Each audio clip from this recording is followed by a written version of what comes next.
Pour nos héros magnifiques, comme pour tout un peuple, cette épopée reste celle d'un parcours sportif, mais aussi celle d'une aventure humaine.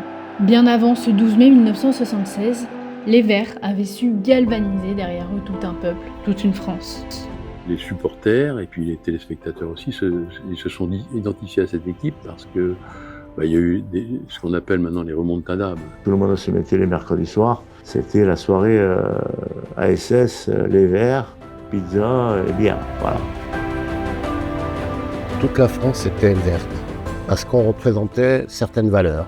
De solidarité, de courage, de volonté, de labeur.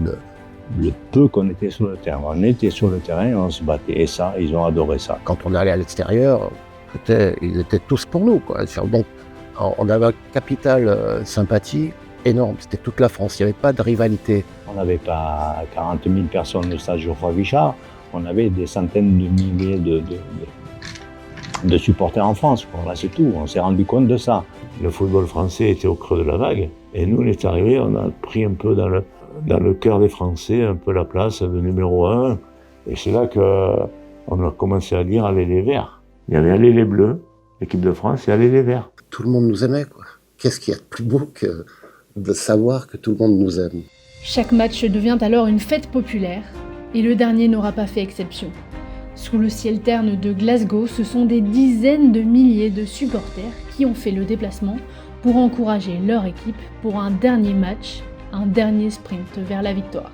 Dans ma famille et mes amis, les gens savaient que j'habitais là-haut. Et comme il y avait des supporters, mais des vrais fanatiques, et j'ai des cousins qui sont des fans des Verts, qui ont tout de suite pris contact avec moi en disant « Bon, on monte, donc tu nous héberges ». Donc je les ai reçus chez moi et ils ont couché par terre sur la moquette dans le salon, parce que je n'avais pas de lit assez pour tout le monde. Mais c'était une ambiance assez fantastique, quoi. Il y a eu un côté humain qui était... moi je m'en souviens beaucoup à cause de ça, hein. C'était impressionnant. Les Anglais et le football, c'est quelque chose. Les Écossais et le football, c'est encore pire. Donc un tel événement, une finale européenne chez eux, avec des Français qu'ils adorent, et en sachant qu'il y en avait énormément qui venaient, pour eux, c'était quelque chose qui sortait tellement de l'ordinaire. C'est vrai que les Écossais étaient vraiment pour les Français. Il y avait vraiment un parti pris très favorable des Écossais pour les Français. Et puis il y avait une ferveur dans ce stade. C'était impressionnant parce que ça hurlait en français de partout. Et même si tout s'écroule pour les Verts, la liesse populaire, elle, ne faiblit pas. À Glasgow, mais aussi en France, ils sont reçus comme des héros, à commencer par Paris et les Champs-Élysées. Une chose, c'est qu'on ne s'y attendait pas du tout. Et on avait décollé, puis l'avion il décollait mal, quoi. Tout le monde commençait un peu à flipper, hein. Et puis au dernier moment, on nous dit on atterrit à Paris. Alors, on a dit là, il y a un gros problème. Puis donc quand on a atterri, on nous a dit voilà, quoi, on montait dans les trucs, dans les voitures, et puis on défile sur les Champs-Élysées, on avait eu honte.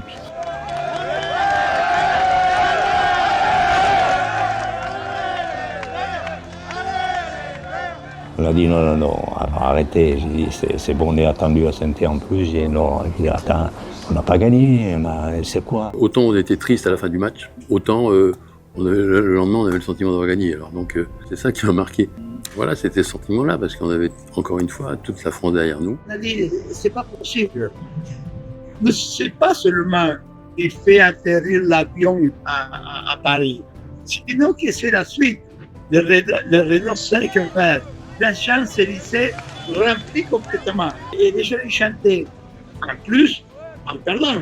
Et là, je crois qu'elle se rendait compte de ce qu'on venait de faire. Loin de là, on avait imaginé ce qui allait se passer ce jour-là. J'ai toujours eu des photos de foule avec les dirigeants Rochet et Robert Herbin entourés de la foule parisienne. Et dans le montage que j'avais fait, j'avais titré « Gloire aux vaincus ». Parce qu'en définitive, ils sont sortis plus grands après la défaite.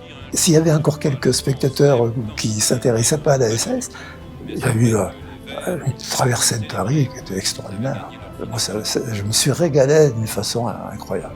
Puis c'est à Saint-Étienne, dans leur propre stade, qu'ils retrouvent leur public le plus fidèle. Les gens ne sont jamais été au match Et il s'est trouvé là et vraiment c'était magnifique.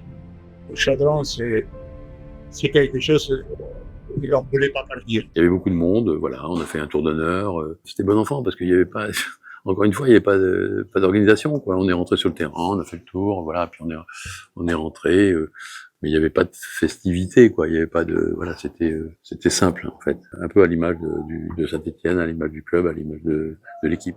C'est ainsi que le parcours en Coupe d'Europe 76 s'achève pour nos perdants magnifiques, avec une émotion rare, comme si la marée n'en finissait plus. La saison, elle, se poursuit avec une ambiance électrique et la quête du 9e titre de champion de France. Et Saint-Étienne, et toujours, il était là pour s'encourager. Ça n'allait pas bien.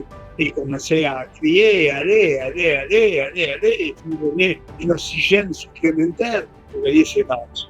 L'obligation sportive avec d'aller chercher un nouveau titre de champion de France en 1976 a fait qu'on a toujours su surmonter ces coups difficiles, qu'ils soient individuels, mais aussi après avec des échéances de finale qu'on a perdues, comme la Coupe d'Europe. Aujourd'hui, les Verts peuvent se réjouir d'avoir accompli quelque chose de grand, une épopée à jamais mythique.